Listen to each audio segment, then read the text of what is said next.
जी तो dear friends, हम अपनी लोकेशन पे पहुंच चुके हैं और आप देख सकते हैं कि ये तकरीबन 30 से 40 फुट की बुलंदी पर एक वाच टावर बनाया गया है। दोस्तों, पहले भी हमने एक वीडियो बनाई थी भवनी वाला टिब्बा, ठीक है। उस वीडियो का लिंक आपको इस वीडियो के डिस्क्रिप्शन में मिल जाएगा।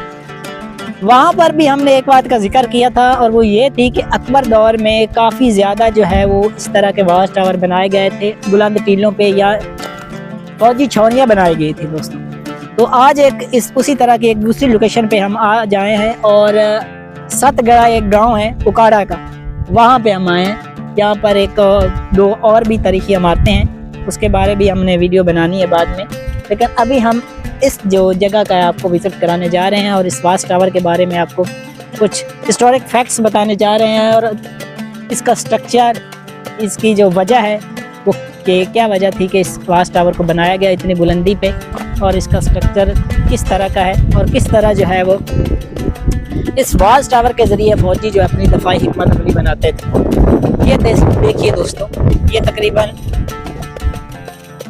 अंदाज़न जो है वो 2 से 3 कनाल या इससे ज़्यादा होगा, 5 से 6 कनाल रकबे पर ये जो टीला है और इस टीले के ऊपर जो है वो वाच टावर बना हुआ। अब हम ऊपर जा रहे हैं और दोस्तों देखते हैं कि किस तरह का स्ट्रक्चर है, कौन सी ईंटें इस्तेमाल की गई हैं और किस कंडीशन में अब ये वाच टावर खड़ा है।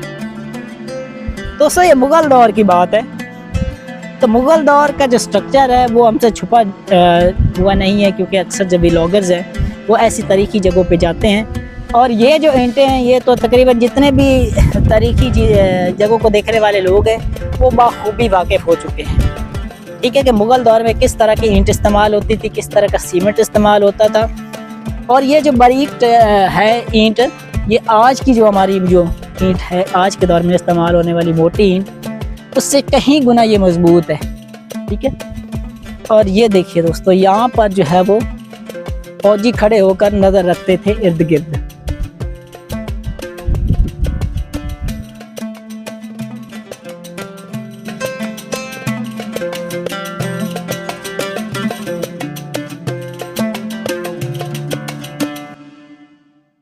ये कैमरा मैन मेरा अगर आपको दिखा सके इसके चारों तरफ, तो आपको दूर दूर तक जो है इसका इर्द गिर्द का एरिया नज़र आएगा। तो इसी तरीके से जो है दिफाई हिकमत अमली बनाई जाती थी कि दुश्मन आपको दूर से आता हुआ नज़र आ जाता था। एक तो इसका ये फ़ायदा होता था, दूसरा ये फ़ायदा होता था कि नीचे से ऊपर की तरफ हमला करना मुश्किल होता है, जबकि ऊपर से नीचे की तरफ जो है वो हमला करना आसान होता है। कारगिल में भी पाकिस्तानी फ़ौज ने कुछ इस तरह की पोजीशन ली थी कि ऊंची पहाड़ों से जो है वो नीचे दुश्मन को बड़े आसानी से टारगेट किया था और दुश्मन को पता नहीं चल रहा था कि ये एक्चुअली हमला हो कहाँ से रहा है, ठीक है। तो बाद में जब वज़ीर आज़म ने हमारे ने साइन किया अमेरिका में जाकर, तो अमेरिकियों ने वो सारी लोकेशंस इंडियन आर्मी को बता दी थी, जिसकी वजह से पाकिस्तान को बाद में काफ़ी भारी नुकसान भी उठाना पड़ा। हमारे काफ़ी सारे फौजी जो है वो शहीद हो गए। तो तारीख गवाह है दोस्तों, शुरू से ही ऐसे ही चला आते आ रहा है ये मामला कि जो दफाई निज़ाम है वो ऊंची जगहों पर बैठकर बनाया जाता था और दुश्मन पर हमला करना जो आसान किया जाता था।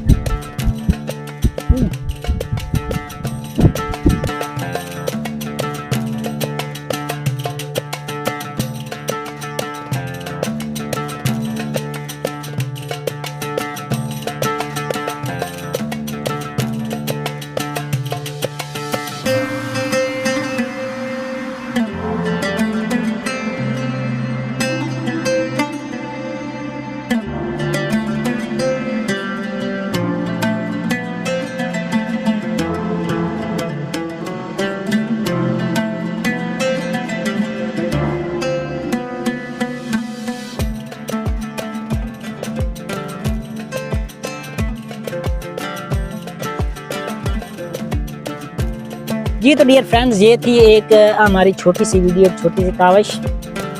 जैसा कि मैंने पहले भी अपनी 1-2 वीडियो में जिक्र किया था कि बज़ाहिर ये छोटी छोटी इमारतें हैं, इनका कोई ऐसी कोई चीज़ नहीं होती जो देखने के लायक हो, लेकिन इनकी अहमियत ज़रूर होती है। और वो अहमियत इस वजह से होती है कि ये चीज़ें जो है वो तारीख़ से जुड़ी होती हैं और बहुत सारी इंटरेस्टिंग कहानियाँ ऐसी जगह के साथ जुड़ी होती हैं और ऐसी ही जगह होती हैं जो तारीख़ में, जो तारीख़ी धूल में छुपी कहानियों को ज़ाहिर करती हैं, छुपी दास्तानों को जाहिर करती हैं, और आज के हम लोग जो जदीद दौर में रह रहे हैं वो ये चीज़ें जानते हैं। तो इस वजह से ऐसी चीज़ों को इग्नोर नहीं करना चाहिए, और यही वजह है कि हमने ये इनिशिएटिव लिया है और ऐसी चीज़ें हम पाकिस्तानियों तक पहुंचा रहे हैं।